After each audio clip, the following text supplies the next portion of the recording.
Vemos entonces, hermanos, que esta iglesia de Tiatira históricamente refleja el periodo de la historia de la iglesia del año 590 al año 1517 y denota a la iglesia católica romana ortodoxa claramente, claramente, porque es una iglesia cuyo nombre significa continuo sacrificio y es el único sector de la iglesia que hasta la fecha considera que con la hostia uno está partiendo en cada misa el cuerpo de Cristo y bebiendo la copa uno está bebiendo la sangre literalmente de Cristo.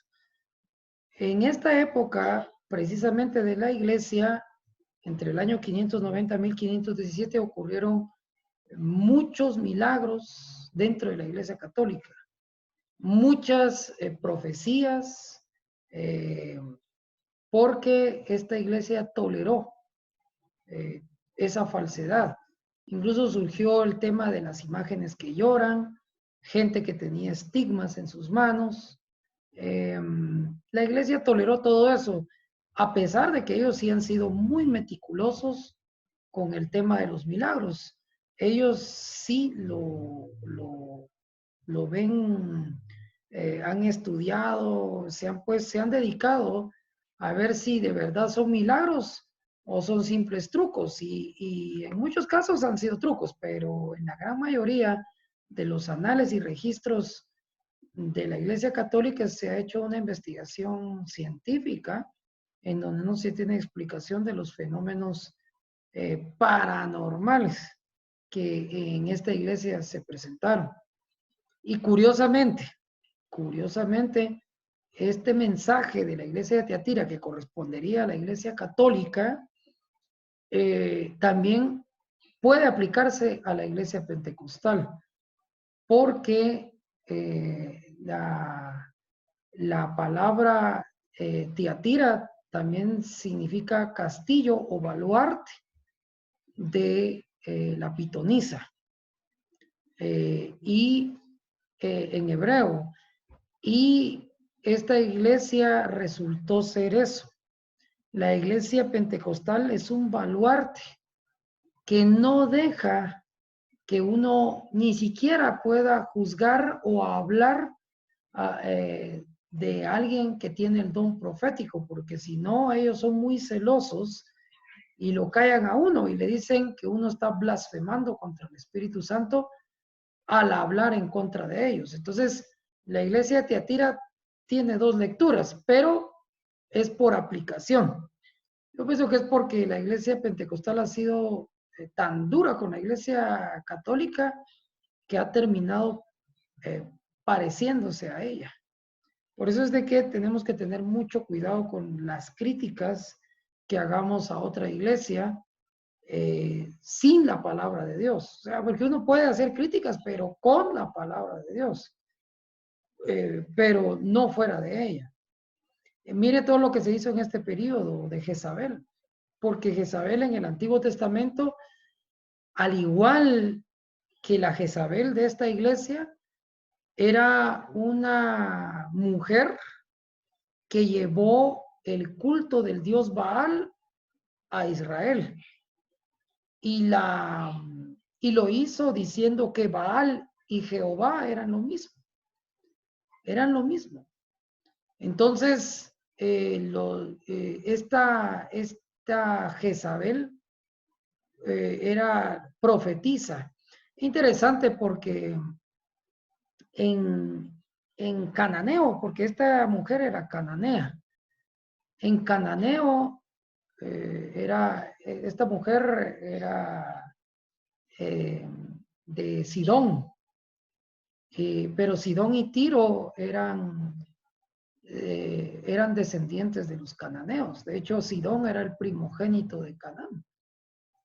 Y esta cananea que se casó con Ahab, que era un creyente, que sí era creyente Ahab, pero Ahab era un creyente carnal, como muchos creyentes que se casan con incrédulas y dicen, no, ¿qué me puede pasar al casarme con una incrédula? Yo la evangelizo, pero termina siendo al revés, lo termina conquistando a él. Y lo mismo le pasó a esta iglesia. Resulta que en este periodo de la iglesia, así como en Israel, por ejemplo, Bonifacio III es nombrado por primera vez papa. En el año 709 se le besan los pies al papa. En el año 786 se adoran imágenes y reliquias.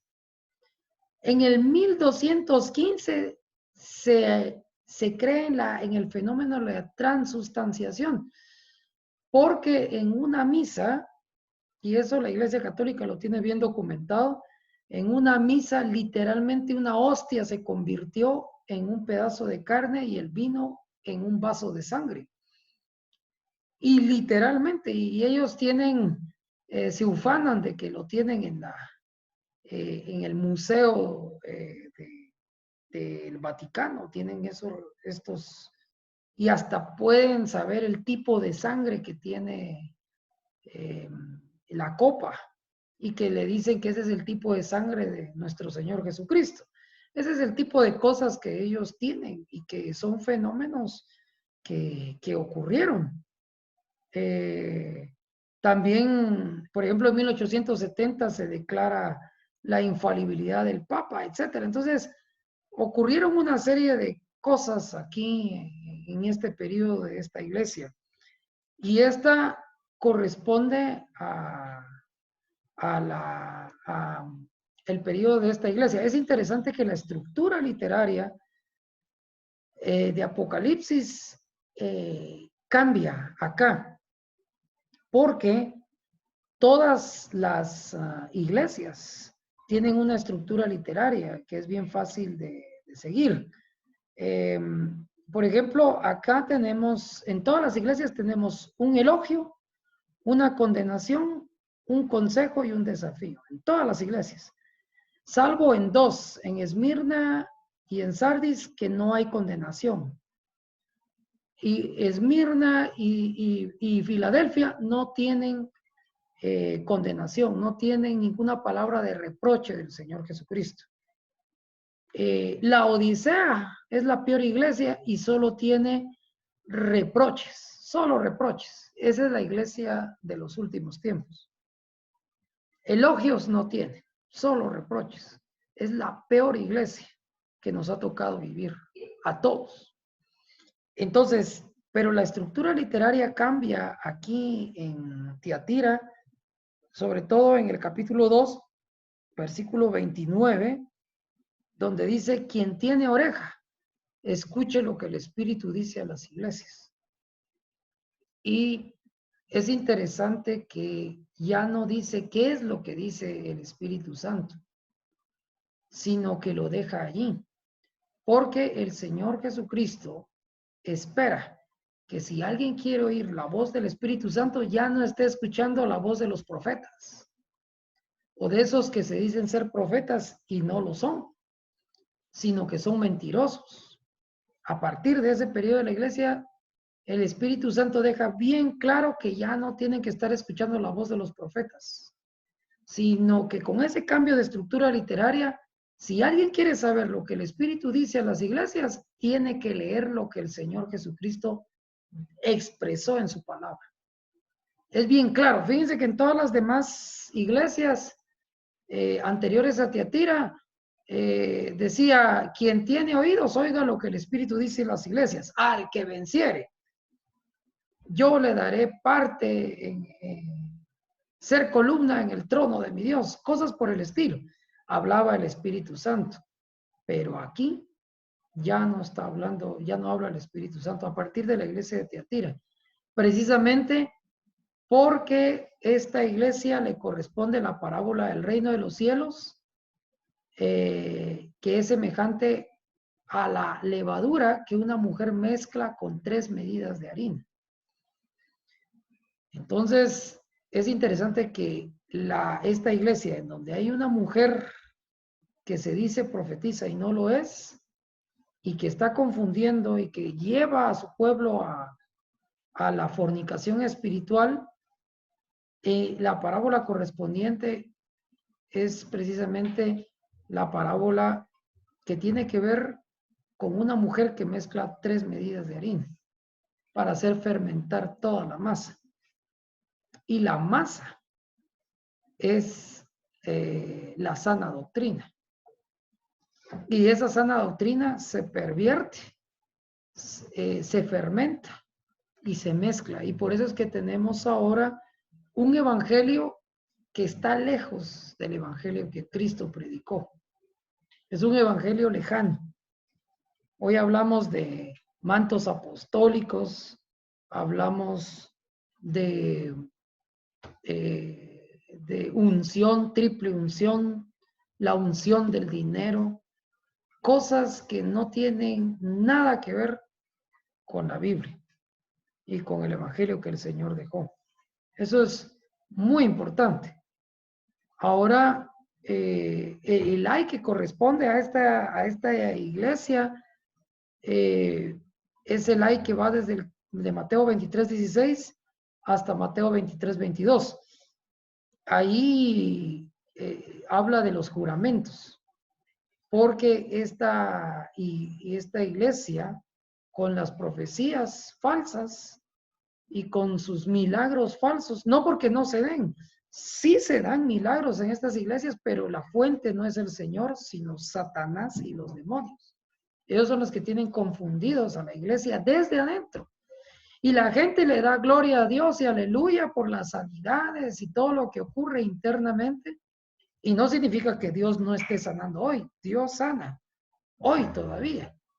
Pero dentro de la iglesia, la mayoría de las sanidades, la mayoría de los dones proféticos y la mayoría de las lenguas que se escuchan son satánicas o inventos de la propia psiquis, de la mente de las personas. Y por eso es de que el Señor, el ay que corresponde a esta iglesia, es el ay de que el Señor le habla a los fariseos referentes a que ellos son necios y ciegos, son tontos y ciegos, porque ellos creen a las mentiras. Ellos le creen a las mentiras, a los falsos juramentos, a las falsas enseñanzas. Entonces, ellos tienen una teología lejana de la que el Señor dio en la ley. Y por eso es de que es lo mismo para esta iglesia, una teología lejana de lo que el Señor enseñó. Luego, del año 1517 a 1730, entra la siguiente iglesia, que es la iglesia de Sardis, la iglesia muerta. Y uno dice, hermano, pero la iglesia reformada del Señor Jesucristo la clasifica de muerta. Sí, la clasifica de muerta. Porque es una iglesia que en su mayoría son inconversos. Aquí la iglesia tiene solo fama de que está viva, pero muerta está. Está muerta en sus delitos y pecados. Es una iglesia que no tiene al Espíritu Santo, por eso es que está muerta. Es una iglesia, y cuando digo que no tiene el Espíritu Santo, no me refiero a que no tiene lenguas o que no tiene profecía, no me refiero a eso, sino me refiero a que la gente hace todo por simple religiosidad, sin tener el control y la llenura del Espíritu Santo. Se porta bien, se viste de cierta manera solo por religiosidad, no porque el Espíritu Santo así le controle, le domine su vida, sino que aquí la gente sigue una norma de conducta porque así es el club a donde yo asisto. Y de eso hay mucho en nuestras iglesias. Nuestras iglesias evangélicas están llenas de eso, de que van todos los días, todos los domingos, según ellos, a cumplir con el Señor. Y ellos dicen, ya cumplí. Y el resto de la semana viven como mundanos, porque están muertos en sus delitos y pecados. Ellos no tienen el carácter de Cristo. Y cuando se presentan presiones, ellos reaccionan como un mundano porque están muertos en sus delitos y pecados. ¿Qué se le puede pedir a un inconverso? Nada, no se le puede pedir. En la actualidad esta iglesia desapareció y se le llama, tiene un nombre árabe, Sart Mustafa, y se le llama normalmente Sart. Y el pasaje que corresponde, o la parábola que corresponde a esta iglesia, es la parábola de Mateo 13:44, donde el reino de los cielos es como un tesoro escondido en un terreno. Porque dentro de esta iglesia de la Reforma está el tesoro escondido. Y el sentido recto de esta escritura es el pueblo, el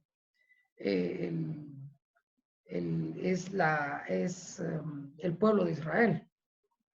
Pero por aplicación es esta iglesia que está, la verdadera iglesia está metida dentro de esta iglesia reformada, que solo tiene fama de estar viva, pero muerta está.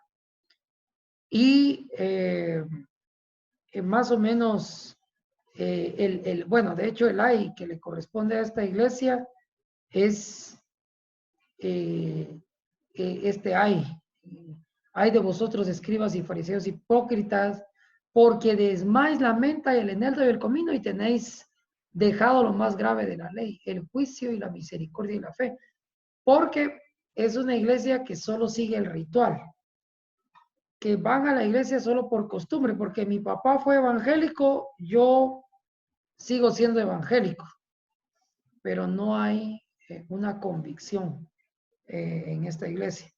Luego tenemos la iglesia de Filadelfia. Esta iglesia no tiene ningún reproche de parte del Señor.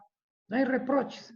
Y denota la iglesia verdadera de los últimos tiempos. Esta iglesia fue una iglesia misionera. Y de hecho las misiones surgieron en este periodo de la iglesia, del año 1715 a 1900. En ese periodo, la iglesia, se destacaron muchas iglesias que fueron misioneras.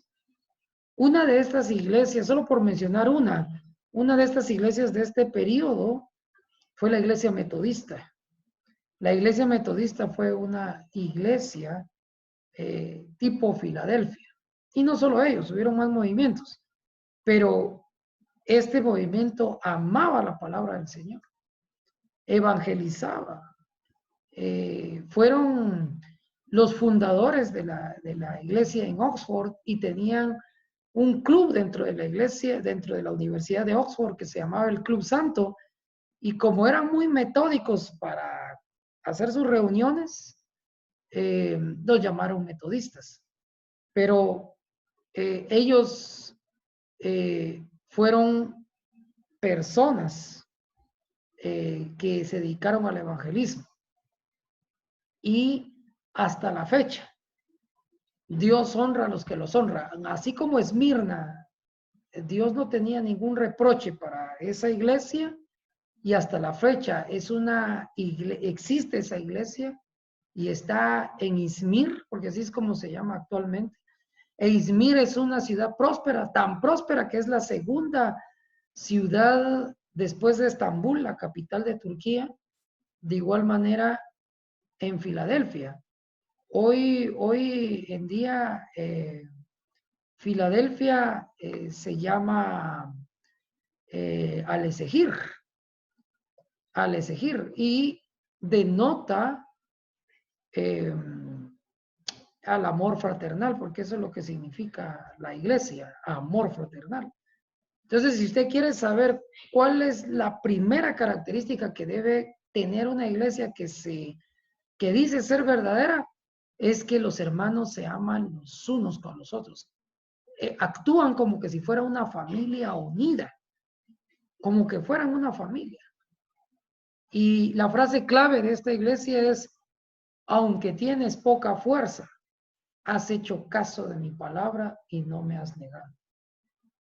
Tienes poca fuerza. Es interesante porque la palabra poca es la palabra micrón y fuerza es dinamis.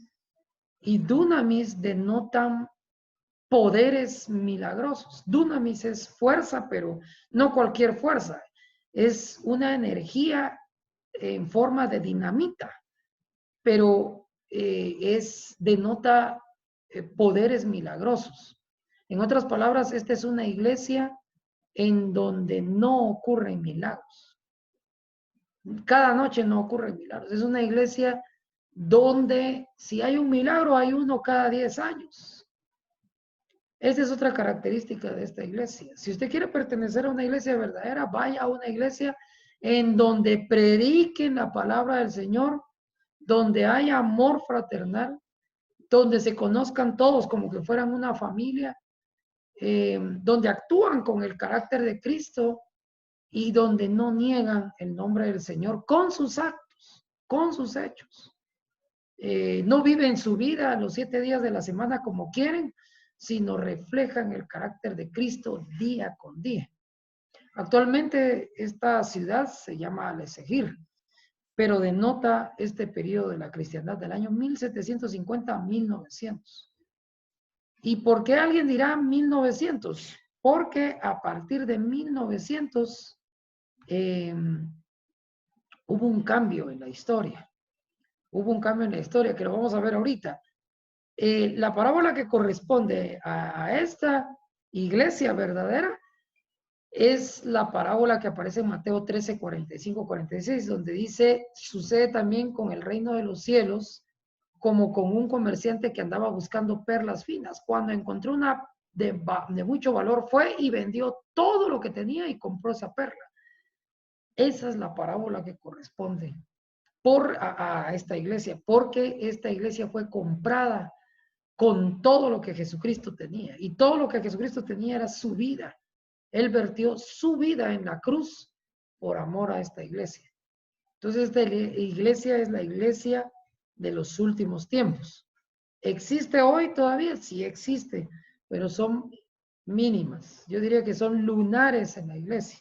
Son pequeños sectores que ni se dan a conocer, ni se dan a conocer. Pero en Mateo 23, 25 al 26, dice claramente cuál es el ay que le corresponde a esta. ¿Qué mal les va a ir hipócritas? Parecen buena gente, pero en realidad son malos. No ayudan a nadie y roban a los demás. Porque esta iglesita está rodeada de ese tipo de personas. Hay gente que está metida en los megatemplos, en las megaconstrucciones, en los megaministerios, en donde les exigen el diezmo, en donde les dicen todo esto, les roban. Y el Señor dice aquí, tontos, sean buenos de verdad, porque si no lo hacen serán como un vaso o un plato limpio por fuera, pero lleno de suciedad por dentro.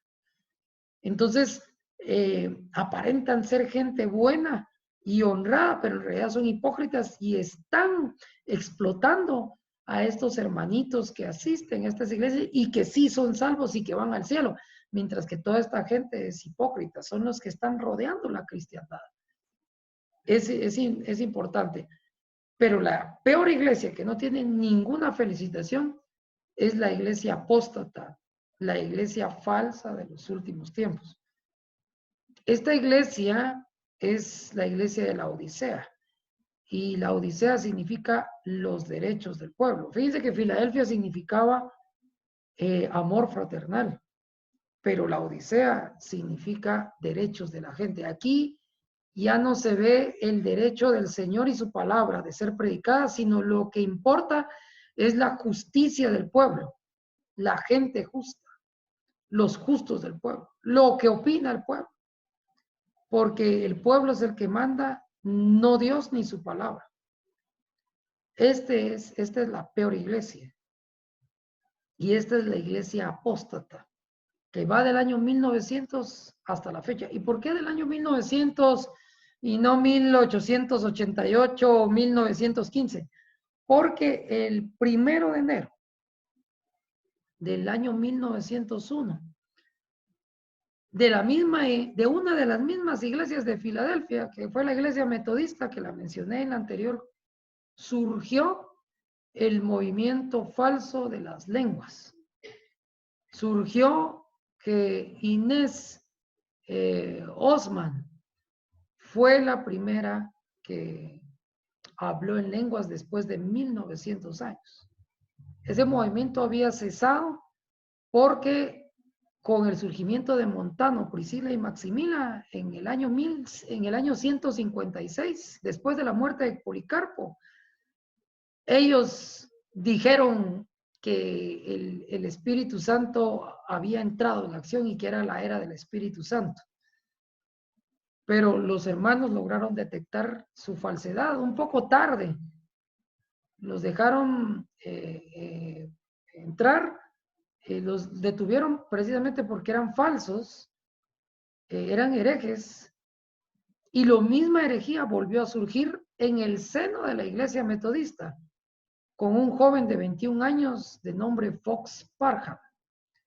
Este joven era un joven entusiasta que amaba a Dios, era líder, y esa noche él estaba buscando de Dios. En lugar de estar celebrando con su familia el Año Nuevo, él lo recibió con una vigilia junto con otros hermanos, y la oración que ellos le pedían a Dios en esa vigilia fue, derrama tu Espíritu Santo, que Pentecostés vuelva otra vez con el fin de que nos llene de poder para predicar el Evangelio y llevarlo a toda criatura.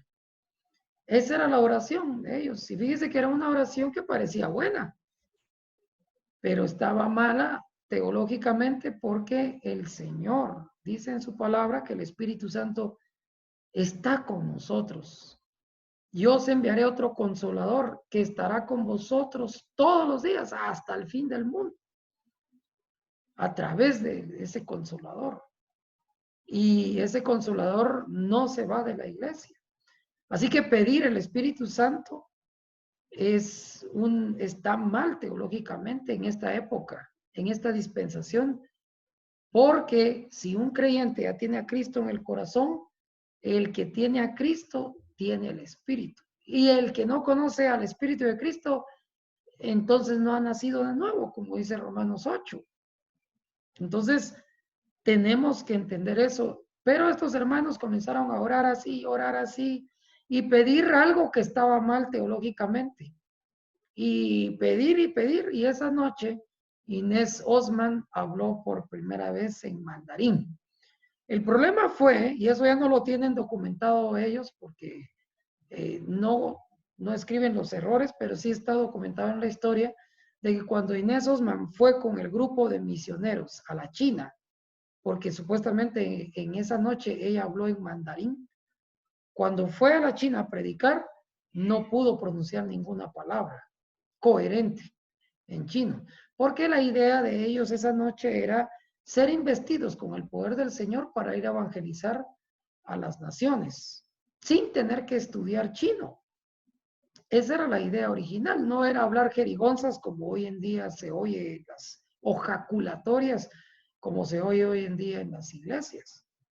Ese no era el propósito, sino el propósito era evangelístico, porque esta iglesia era evangelística. Pero miren cómo surge el error de algo que aparenta ser bueno, de algo que, y ahí poco a poco se va desviando las cosas hasta el punto en que cuando Parham fue a presenciar lo que uno de sus discípulos había hecho, él mismo lo reprobó.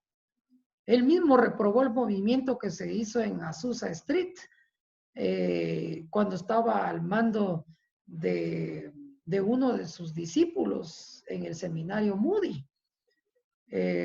Uno de los discípulos de Parham fue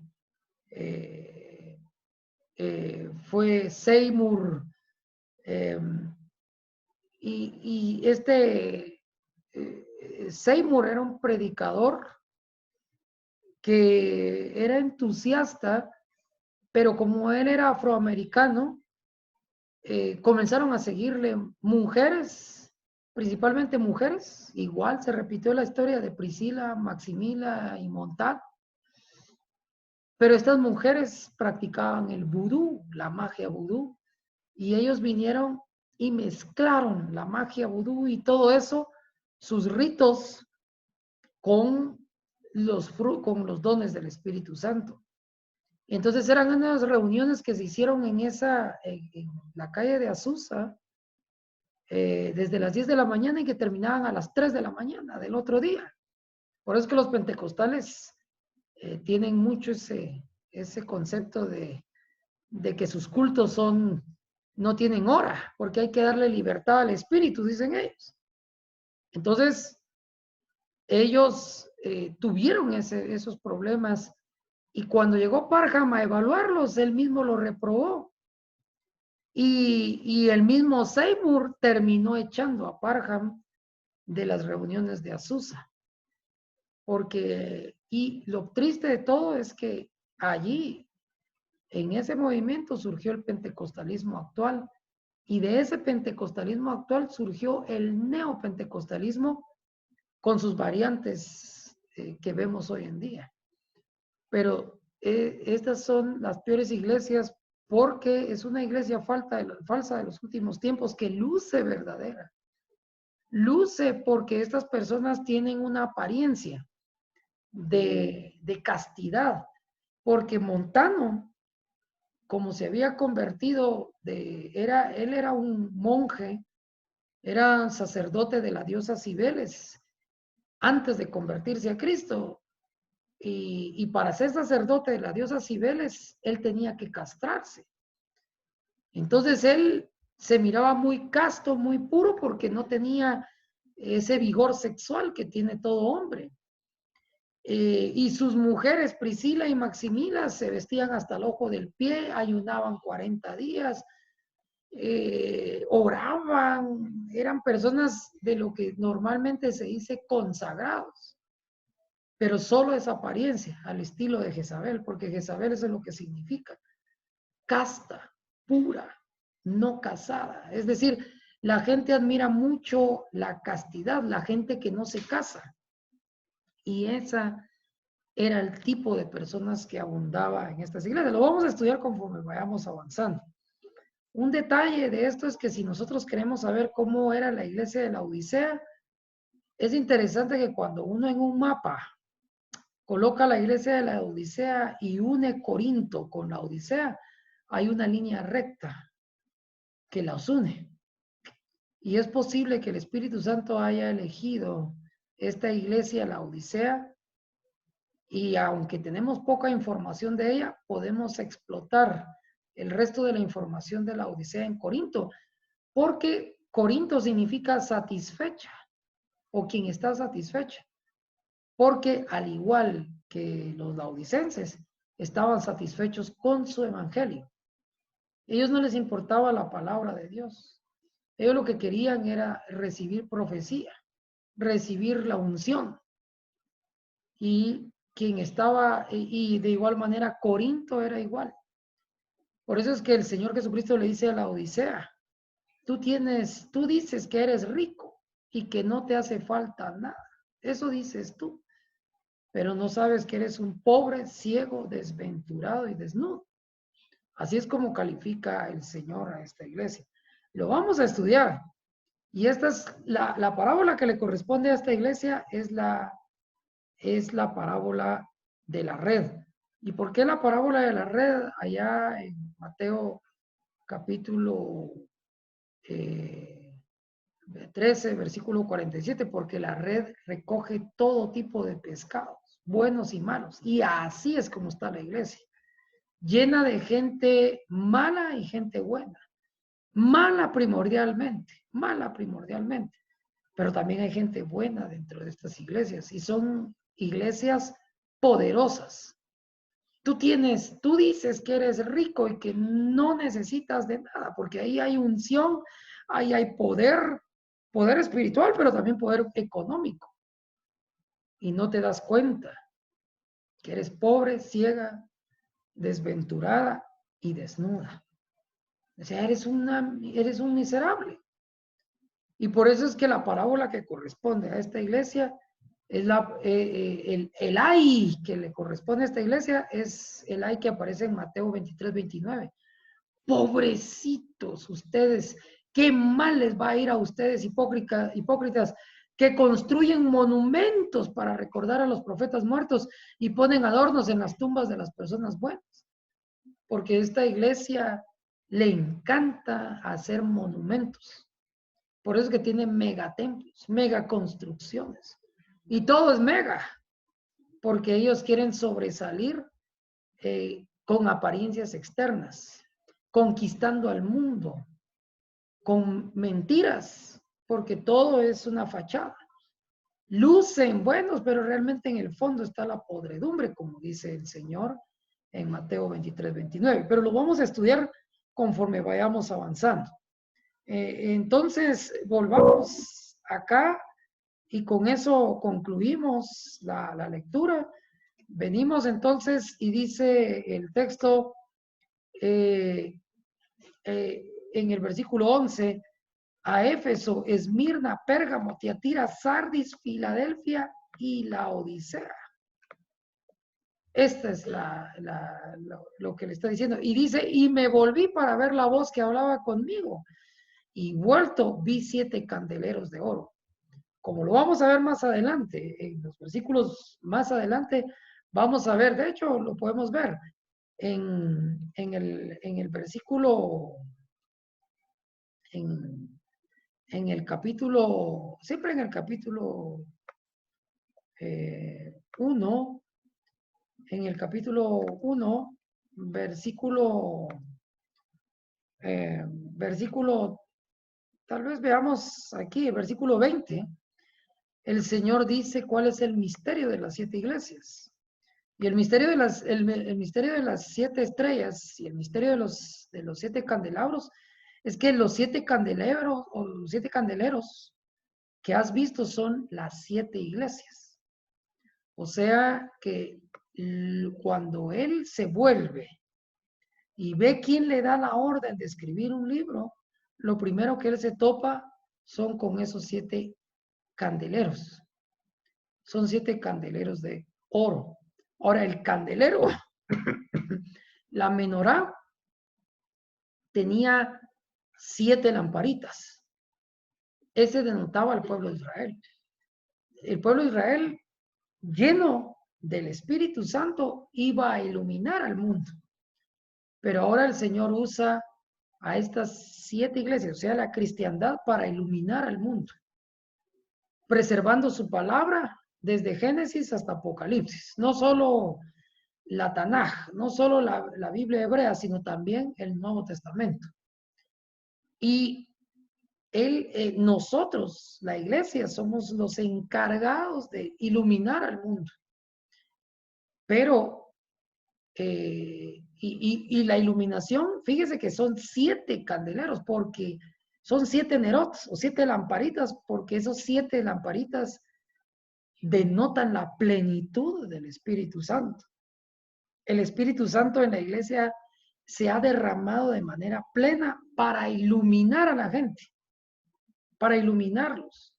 Es para alumbrarlos, no para encandilarlos. No se trata de hacer milagros, sino se trata de iluminar la palabra de Dios. Y estos 7 candeleros son las 7 iglesias. Y son de oro.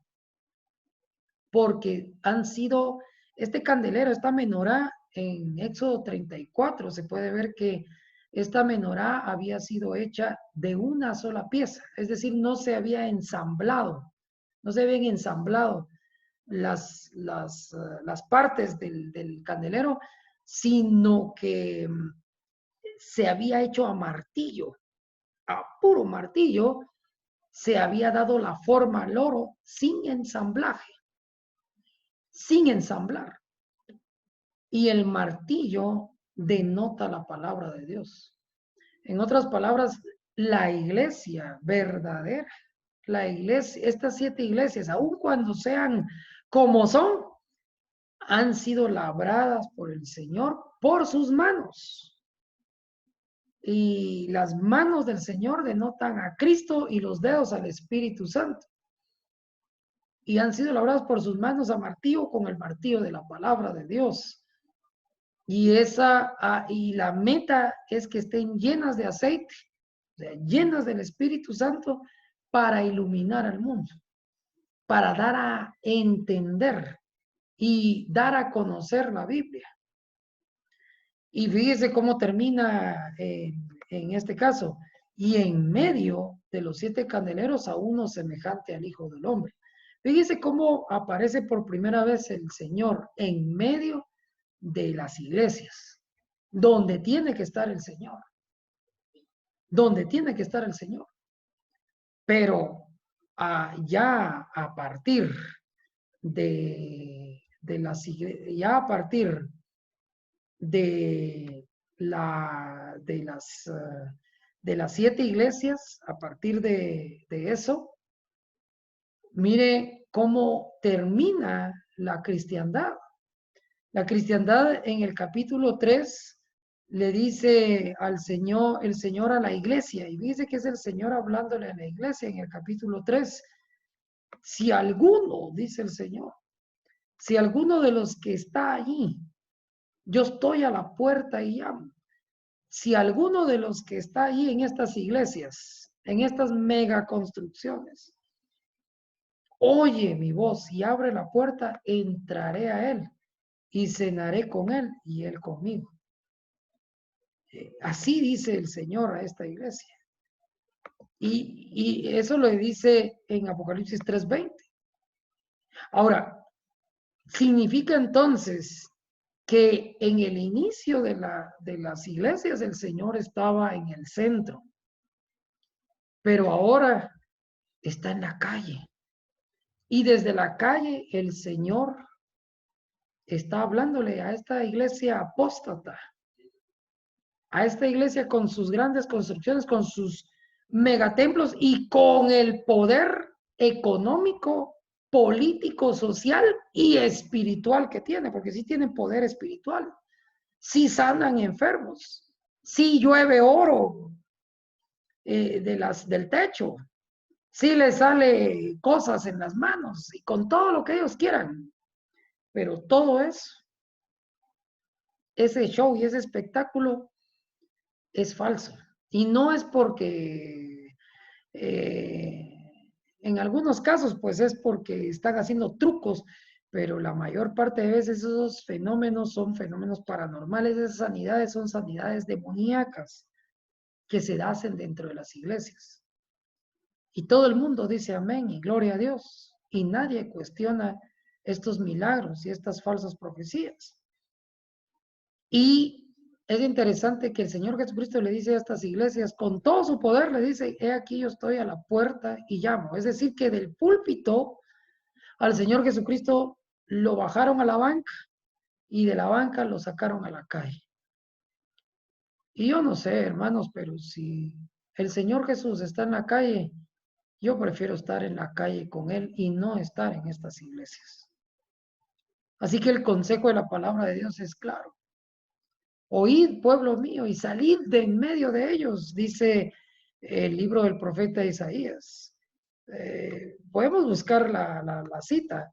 Está en el libro del profeta Isaías. Salid de en medio de ellos, dice el profeta Isaías en el capítulo 54. Podemos buscarlo.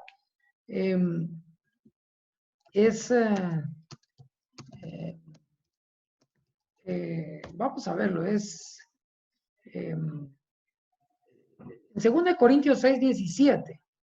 2 Corintios 6:17 aparece, digamos literalmente el texto. Por lo cual salid en medio de ellos y apartaos, dice el Señor, y no toquéis lo inmundo, y yo os recibiré. Ahora, esto el apóstol Pablo lo está escribiendo y lo está parafraseando de Isaías 52:11. Entonces, hay que salir de en medio de ellos. Porque ¿qué armonía puede haber entre Cristo y Satanás? ¿O qué parte el creyente con el incrédulo? Y la mayoría de la gente que asiste a estas iglesias son incrédulas. No han recibido a Cristo. Y por eso es que son iglesias muertas. Vamos a seguir estudiando el libro de Apocalipsis, pero lo haremos en nuestro próximo estudio, al cual están invitados. Padre, gracias por que tú nos has hablado